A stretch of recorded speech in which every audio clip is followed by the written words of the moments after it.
लग्नाचे दागिने म्हणजे श्रीमंत पेशवाई दागिने. नाशिकचे सुप्रसिद्ध सराफ मयूर अलंकार सराफ.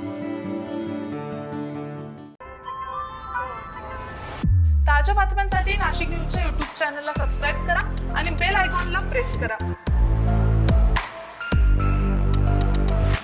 शिक्षण मंत्र्यांच्याच नाशिक जिल्ह्यात मोफत गणवेश योजनेमध्ये मोठा घोटाळा उघड झालाय. जिल्हा परिषदेच्या योजनेतील गणवेश निकृष्ट दर्जाचं असल्याचं समोर आलंय. नाशिक जिल्हा परिषदेत मोफत गणवेश योजनेमध्ये मोठा गैरव्यवहार उघडकीस आलाय. यामुळे शिक्षण व्यवस्थेत मोठी खळबळ उडाली आहे. प्रयोगशाळेच्या अहवालात तब्बल 16 शाळांमधील विद्यार्थ्यांना देण्यात आलेले गणवेश निकृष्ट दर्जाचे असल्याचं स्पष्ट झालंय. या प्रकरणी संबंधित 16 मुख्याध्यापकांना कारणे दाखवा नोटिसा बजावण्यात आल्यात. जिल्हा परिषदेचे मुख्य कार्यकारी अधिकारी ओमकार पवार यांनी या प्रकरणाची गंभीर दखल घेत कठोर कारवाईचे आदेश दिले आहेत.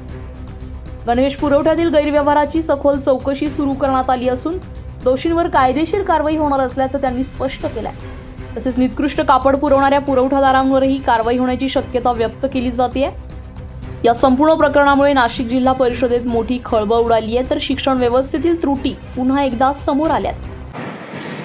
आपला 29 मे 2026चा शासनाचा GR आहे. शाळेत जे प्राथमिक शाळेत युनिफॉर्म पुरवले जातात याचे पैसे आपण डायरेक्टली शाळा व्यवस्थापन समितीच्या अकाउंटवर टाकतो आणि असं अपेक्षित आहे की त्यांनी चांगल्या दर्जाचा युनिफॉर्म घेतला पाहिजे.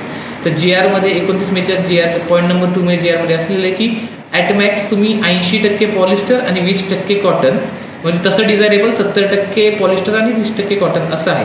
पण ॲट मॅक्स तुम्ही 80% पॉलिस्टर यूज करू शकता.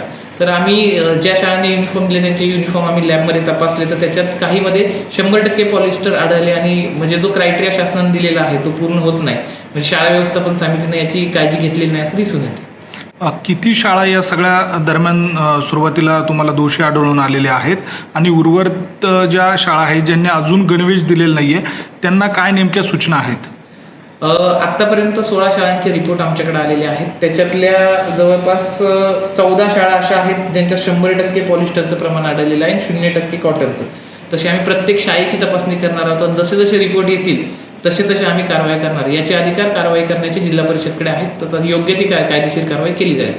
मुख्याध्यापकांना आपण कारणे दाखवा नोटीस बजावताय, मात्र इतर अनेक शाळा आहेत ज्यांनी अजूनही गणवेश दिलेले नाहीये. त्यांनी जर या सगळ्या दरम्यान उल्लंघन केलेलं असेल किंवा करू पाहत असेल तर त्यांच्यासाठीचा काय नेमकं आपलं आव्हान असेल? माझं आव्हान हेच असेल सर्व शाळा व्यवस्थापन समिती मुख्याध्यापक यांना की आपण जे शासनाने नियम दिलेले आहेत ते फॉलो करा आणि त्याच दर्जाचे गणवेश सर्वांना प्रोव्हाइड करा. अन्यथा जिल्हा परिषद आपल्यावर कायदेशीर कारवाई करणार. विद्यार्थ्यांच्या हक्काच्या योजनेतच घोटाळा झाल्यामुळे प्रशासनावर प्रश्नचिन्ह उपस्थित होत आहे.